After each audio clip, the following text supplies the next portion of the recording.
Hey, if you're looking for beautiful roses, you got to get tough with them and you got to start early. Let me show you how.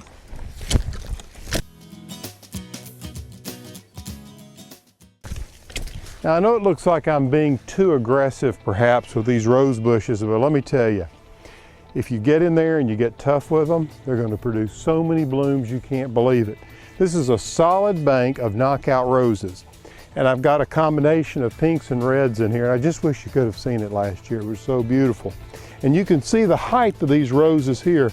They're well over 4 feet tall because the harder you cut them back, the more blooms they're going to produce. All right, I've taken some shears, and you want to start with sharp shears and get you some gauntlet gloves and leather because these things will eat you alive. And then what I like to do is take a pair of pruning shears, and I'm gonna go in here and I'm gonna clean this little gentleman up. What I'm gonna do is take out all this material that's fallen in so you can get a good idea of the shape of the plant here, all right? Now, if I had a ragged edge like I have here, I want a nice clean cut. The other thing I'm gonna do is I'm gonna go through here and I'm gonna take out anything that's dead. And I'm gonna take out everything that's under the size of a pencil. So all this little hairy growth down through here, I'm gonna take off.